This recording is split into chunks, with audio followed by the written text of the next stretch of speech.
Welcome to Evibes, where music meets passion. Today, we are at the iconic Soho Bar in the Marina Mall, where an incredible band is set to take the stage. Get ready to experience the energy, the talent, and the story behind the greatest band. Good evening, everybody. You're listening to the greatest band live on Evibes with Becky. And before we get the show on the road, I am going to introduce you to the band. My name is Sarah, lead singer of the band and also the band manager. On the keys, we have Samson. There you have it. Yeah. And then we have Wisdom, Papa Wisdom on the guitar. Perfect. Then we have Eliel on the drums. Woo! Give us something. Give us. Thank you. That's more like it. Then we have Prince, our very own Prince of the band, playing the bass. I've got a very handsome K on the saxophone. Awesome. I'll also introduce to you the vocals of the band. We have Sappho, Mel, lead singer. We have Neil, the band leader of the greatest band. We have beautiful Ya, and we have the lovely, gorgeous Linda with us. So we're going to do 2 songs for you. We are going to do Holiday, and we are going to do Staying Alive. I think the guys have chosen. We are starting with Stay Alive. Don't forget, you're watching Evibes with Becky.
We delve deeper into the world of the greatest band. We discover the passions, the struggles, and the triumph that have shaped them into the talented artists they are today. This is the musical bands edition here on your favorite channel. The location is Soho Bar, and I am with the greatest band. Sarah is the band lead, and she will be having a conversation with me right about now to talk about why they are the greatest band. Hello to you, Sarah. Hi, how are you? Welcome to the show. You look so demure. You too. She used the word. Demure. Is it my sneakers? Because I'm not too sure. It's the whole ensemble. It goes together very well. So you're doing well. Thank you so much. I cannot wait for you to change. But I'm grateful that we could do this, talk about bands in Ghana. And the greatest band, let me give you just like a background of greatest band. So last time I saw greatest band perform was right here at Soho Bar, and it was amazing. It was something that has to do with Andy Dusty celebrating musicians. Sister Fia was there, and you gave such a sterling performance. Thank you. We cannot do this show, which is set to celebrate bands here in Ghana without the greatest band. And so that's the reason why we're here, and I'm grateful that you could do this with us. Okay. But first of all, this is what you're doing is amazing. Thank you very much. Thank you. Because not enough light is put on who makes the music. So we're with you 100,000%. This is good. This is a very good thing you're doing. Congratulations. Thank you so much. And congratulations to you, because you're doing something that needed the spotlight. And so that's the reason why I'm here. Thank you. Greatest band. Yes. I wouldn't say that you're the greatest band, but because you said you're the greatest band, tell me why you're the greatest band. It's debatable. You see, the fact that you're having this conversation is why I gave the name the greatest band. Okay. One. Two, it's very easy to remember. Okay. When you say, oh, what's the name of the band? Then you say, it's the greatest band. Someone will ask you, I asked, what is the name of the band? And you say, it's actually called the greatest band. So it would cut either way. Either would really suck and have a very funny, it would be comical, or would really be the greatest band. So are we the greatest band is really up to you to decide if we are or just too presumptuous and just give ourselves the name. Either way, it works as a business, and also, you see, we're having a conversation. Why the greatest band? Are you the greatest band? How dare you call yourself the greatest band? You got me there. Yes. You got me there. But Yes. I mean, tell me about the inception of the greatest band. How did it all begin? Who gave you the idea? Okay. And why did you even decide that you're bringing it down here to Ghana? Okay. I'm not from Ghana. Right. I'm not Ghanaian. We moved here with my husband, and he's an architect, and we are both musicians, but he's more of an architect than a musician. Okay. I've done music for all my life. I can count easily 16, 17 years in live entertainment. Wow. Yes. Wow. I did it in Kenya, in Rwanda, in Dubai. So when we moved to Ghana, it was natural for me to continue doing music. But this time, I decided, let me do it at a more uncomfortable scale for myself. Like a bigger scale. Let me try the waters. Let's see. Can I start a band, and a big band for that matter? The key thing was to have not the normal 5-6 piece. I wanted a horn section, a percussionist. I wanted everything, you know. Wow. Yes. So it was just a dream. I wanted to dare to do it. And also the kind of music that I'm accustomed to do, the oldies. If you look at them, it was everyone was there. There was a horn section, everything, because during those days, there's not so much technology in music as it is right now. Right now, everything can be produced in the studio. Online, But the olden days, it had to be the work. So I wanted to bring back that feeling of the authenticness in music, which is slowly going away. That was it. How do we relive our days? How do we not forget that this was music as much as, yes, we're listening to music right now, but it's fading and fading away. And also, market-wise, I was like, yeah, there's a big gap. Everyone seems to be doing a particular kind of music. And there's a hole over here. It's easy for me to see it. Maybe it's because of the fact I was not born here. I just moved here, and I'm like, why are people not, why is everyone doing this? Why is there not this? And it picked. I couldn't believe it. I'm not even lying to you. I was like, okay. You know, you try something and then it works. And then you sit back and say, let me streamline it. Let me make it this way and this way. And as we continue to grow, this is our third year. Officially. It started as a Motown band. It didn't even have a name. It was a Motown Comes to Ghana, which is the Motown record, celebrating the Motown records. Marvin Gaye, Diana Ross, that kind of music, you get. And it morphed from, because we did the Motown show and we finished, and like, okay, so what do we do?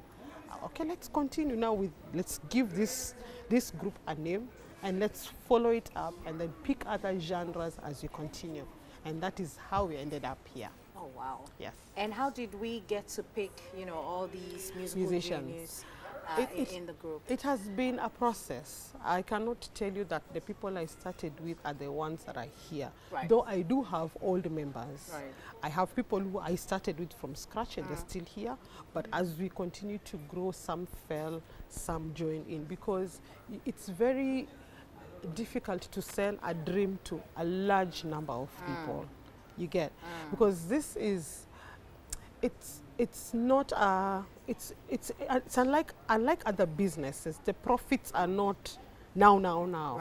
You need to see the future, the dream, and buy the dream. So selling the dream to musicians hasn't been so easy, but I usually say it is better for people to fall off and others to come in, so that eventually I have a concrete of people who are seeing the vision and the dream. So it's not easy.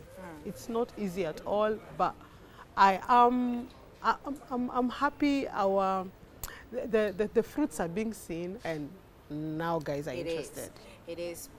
Because you're saying that it's not easy, I wanted to talk about some of the wins. 3 years ago. Yes. I mean, or we're in the third year, yes, right? We're in the third year. So between the first year and the third year, what do you think has been your wins? I'm sure that my wins. I mean, for the band entirely, because I mean this is a success story that you're telling me. The vision that you brought into another country. Yes. And look at us. And look at us. Yes. So I know that you've gone through some wins, quote unquote. Yes. You played for people. I've played for people that unfortunately I cannot mention. Of course. I can't mention. Private gigs. That is where we are winning. I thank God for that. So I cannot mention, but they are actually quite good and big wins. Right. Yes. And another win is that, look, we have a job. We have a regular job. Sometimes I sit back and say, you know, creating jobs is also, it's something, you know, where we go and we get our daily bread, right? Every week we are here. So we are grateful for, of course, the opportunities and the chance to showcase what we do in the practice room, and then we come and showcase it to people. So that's another huge win. Also another win is the connections that we are making. Okay. The influence, the emotional, because when you watch The Greatest Band, it's nostalgic.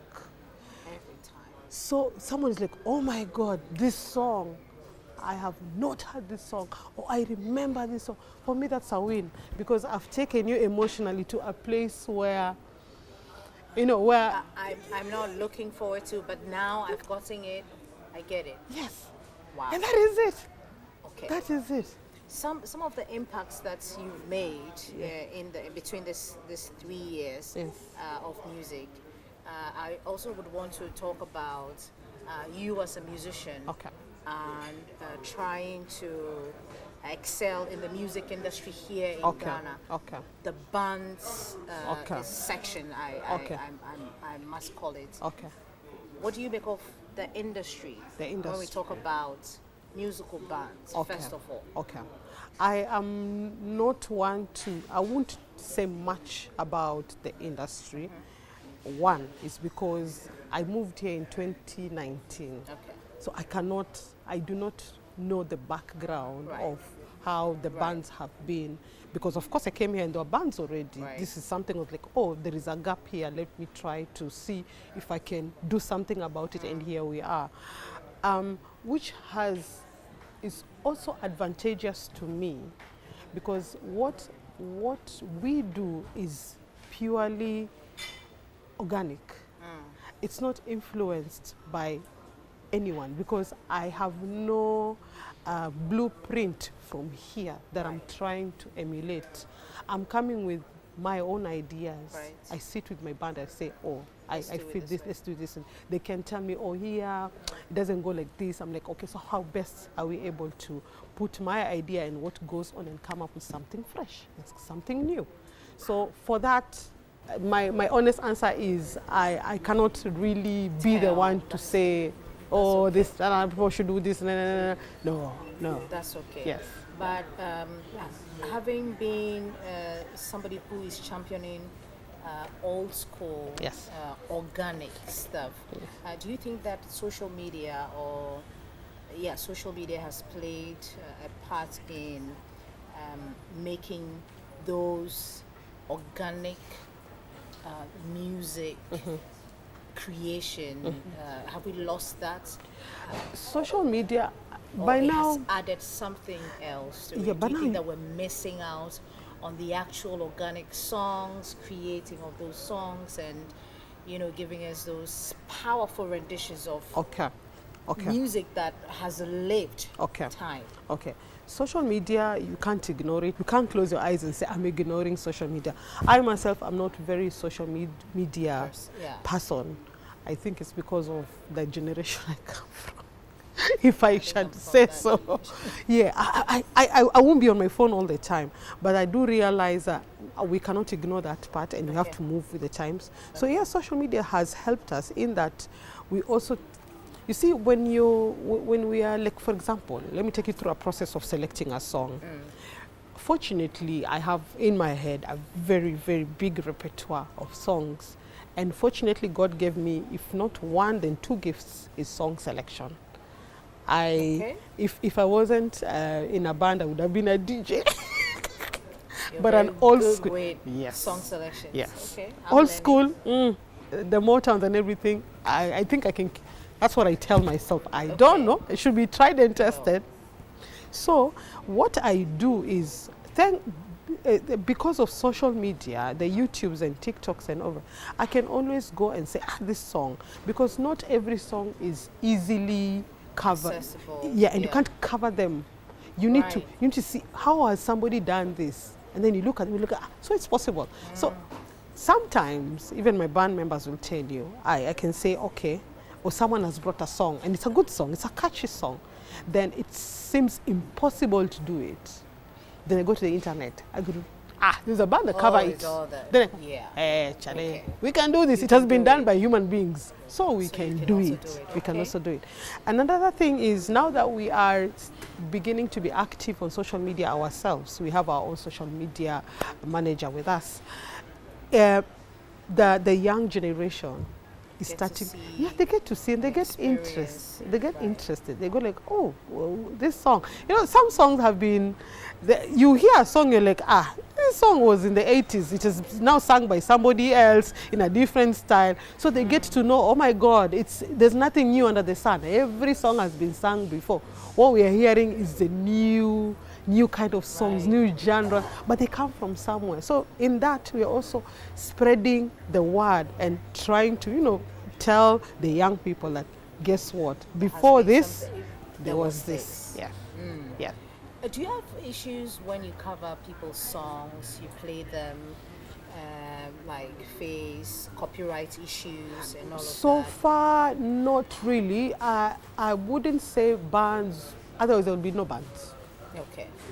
What will we be playing? Some bands have moved ahead to do their own music, songs and all of that. Very true. For Greatest Band, do we have something like that? Oh, yeah. Oh, tell me about it. Okay. An album, I didn't songs, no, rather an EP. EP, okay. Yes, an EP. Is it out there? No, it's not out there yet, but definitely we're working with it. You have a name for the EP yet? No, we don't have a name for the EP. Working on the EP. We're working on the EP. So here's the thing. For you, like, we are a cover band.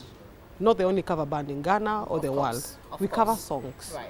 So when it comes to copyright, well, we are covering the songs. We don't say this is our song, and nobody ever says that. Even if you post on social media, I think you need to clarify that this is. Yeah. And then, but sometimes when you put it on YouTube, because there's an element of the original song or track or the instrument in there, sometimes you get the strike. So. No, is it really one-to-one though? Because we put our own flavor. Okay. You get. There's an element of originality as much as the song is a cover song, but we make it ours. The reason why I'm asking is the last time I listened, I watched you play here at Soho Bar, and there was a song by Michael Jackson. Okay. You guys, you sang the song as one to one. Yeah, Michael was right there. So that I'm is like, good news. Who is taking the royalties for that? Is Michael taking royalties for that? Yeah. That's for us. It's a compliment. Thank you. Okay, so you don't have those. You don't have any challenges with that. No. Okay. No, but we'd rather do copy the musician and present them in not the original. We can never ever be the original. Never. There's only one Michael Jackson. That's it. Of course. But if someone comes and tells us, we were almost thinking, you know, like, wow, we're doing justice to Michael Jackson. We are doing, we are reliving, we're trying to relive, because he's not here with us. And we can't just let him go, you know. So we need to bring him back all the time. We need to bring him back all the time. So there you go. Tell me about the EP. The EP. Now, I am a musician on my own, apart from just running the greatest band. I go by Sarah. Sarah. Yes, you can go to Sarah. You can go to YouTube. Sarah. You'll find my songs, or I'll send you a few links. Okay. So I was a mainstream musician at some point. At some point, I was a mainstream musician, and then I said, you know what? I think live music is for me, because with mainstream it has its own challenges, and I wasn't ready to leave what I believed in and become somebody else, because speaking from my experience, I feel with mainstream musician, I need to strip off me and then follow mainstream. Right. Do what is expected to do, not be Sarah, but what the world wants you to do. Right. So I had to make that decision and say, you know what, I can't. It's not in me. Let me be my own woman. Let me do my own thing. So I left it, and when I started the band, I grew. We also growing. And I realized, you know what? The songs that I did in the studio, I can do them live. Okay. And bam, just like that. So we have around 7, 8 songs in the pipeline. That you wrote. Yes. And the band. Yes. And also within the band, we have members who are very good composers. They have their own songs. Okay. All instrumentals. I'm not even kidding you. We are going to launch them very, very soon. Okay. So we are all consolidating everything, dotting the I's, crossing the T's. Okay.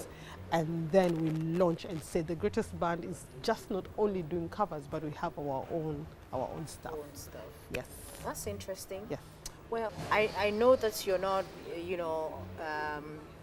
very familiar with the Ghanaian music industry space, but you've been here for 3 years, and so you can answer a few questions about it. Well, what do you make of the musical space? You know, we are always focusing on the musicians, the people that, but I know that people like yourself, the band, greatest band, you are the thread that holds it together, everything. So you have a say when it comes to music. Okay.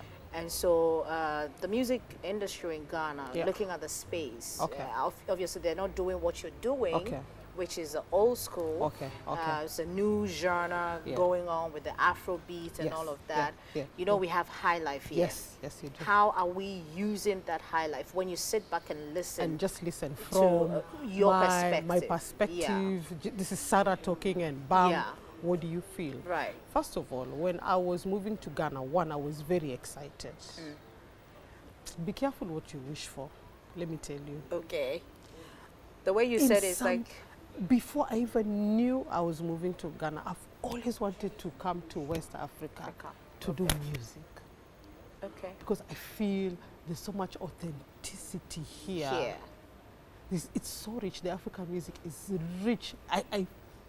I'm talking as Sarah, like as a musician, I'm like, you know.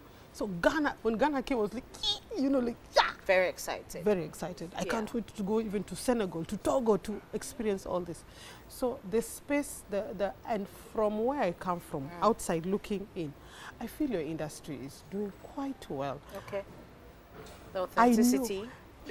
Even as itself, I feel your industry is doing quite well, because let me tell you, you support each other. Okay. Go online and look at the wars we have, musicians and music, and the different spaces and the different parts of Africa who support. You find that West African, especially Ghanaian music, you support each other. I don't know why you complain. I'm going, you don't know. Oh, you never know until somebody tells me. Well, I don't know. You step out, and then you're like, oh yeah. You know. The music here is something else. I look at it as always, for me, a place of learning. When I hear it, I realize I don't know. In fact, 2 days ago, I was in the studio with Coach Freeman, and we just realized we never know anything. We don't know. Because I listened, we did a deep down of high life music. We were talking about high life and how high life and hip life. The whole thing. I wish you were there. Fascinating. It was so fascinating I to know. me, and I'm like, wow, it's evolving. Because I won't lie to you, in some regions in Africa, the music has not evolved as much as. They don't have, they have their genre, but it's not spreading as much. Because there's high life, I'm told there's high life Ghana and Nigeria, Right. which is beautiful. So from me, I think the industry is doing quite well. I won't lie, from the bottom of my heart. Yeah. Yeah. The greatest band obviously is adding something to the music industry Okay. here in Ghana, because it's set up here. I would like to think so. Well, I would also like to think so, but I'm sure that, I mean, that's also part of, you know, the idea, Yes, because yes. it's boosting the industry that Yes, we're in. yes, Apart from that idea of, you know, helping out with Okay. the Ghanaian music industry, because Okay. that's exactly what you're doing. Oh. Apart from that, what else do you think that Greatest Band is adding Okay. on to Okay. the one that we have? You know Okay. that we're already growing. You just said that. All right. We are growing. I wouldn't say that we. I wouldn't boldly say that we are helping the industry. No. Well, you are. It's an entertainment industry. I wouldn't really say, but how I would put it is, we are integrating with what is there. Remember, I am the Kenyan. These are Ghanaian musicians. They're from here, Right. and they're doing what they're doing. But you're All- here, right here. All I do is just bring the ideas and then bring it to fruition. Maybe if I was in a different country, I wouldn't find as much talented musicians as they are. Here. And something about the Greatest Band, we not only do old school music, we also do the high life. The highlight. Yes. Okay. And the Afrobeats, we do. Okay. Do we? Add a bit on why the musicians I work with are the way they are is because of what is already here in Here. existence. Okay. You understand? Okay. If you tell them, play a high life instrumental, you'll They be shocked. could, yeah. You'll be like, ooh, you get. So it's the basis of what we do. Everything. Even if you take a deep dive into the music that we do, the music that we predominantly cover, if you listen to it, you'll hear elements of West African inside. You'll hear the congas. That is why I'm able to have someone playing the conga. You can, if you're to compare, like if you're doing music, really like you're studying. I didn't study music. Okay. I did not. That's one of my. I wish I did. But you're talented with the music Yes. selection. Yes. That I know. Yes. Because you told me. Yes, yes. So if you take a deep dive on the music that we are doing, we are seeing it's very, very African influenced. The people who are doing the music we are doing, many of them are Africans. African Americans. Where did they get this from? They got it from Africa. Yes. Okay. That's why it's a cross-cutting. It's a cross-cutting That's genre. interesting. Yeah, you will like it. Everyone will like it because it's our music in the long run. Yeah. Thank you so much, Sarah. But tell us, where can we find Greatest Band? If we're looking for Greatest Band, I know they're on social media. Yes. But how can we reach the Greatest Band? Okay. What do you do? Do you just limit yourself to Soho, or you play for every event? So on Instagram, you can get us on Instagram, The Greatest Band GH. We are not on Facebook yet, but we'll soon launch a YouTube channel with the same name, The Greatest Band GH. Talk to us, write to us. We are always responsive. We are every Saturdays performing at Soho from 9 to 12, 9 p.m. to 12. And we are available for bookings. Of course, we do a lot of private events, a lot of functions, both corporate and, do you say uncorporate? Yeah, corporate And yes. non-corporate And events. non-corporate events. So- musical events. Yes. Every event, right? Every event, we are available. We are up for booking. We're also very affordable. Well, they are very affordable. So I know they are because they're playing for my very beautiful event coming up someday. And so if you need the Greatest Band, you know where to find them. Or you can just walk into Soho Bar here in Accra, Marina Mall. You find them. She tells you that they're on Instagram. Look out for the Greatest Band and GH. the Greatest Band GH. and your life will never be the same. Praise the Lord, everybody. So I present to you, ladies and gentlemen, everybody, the greatest band.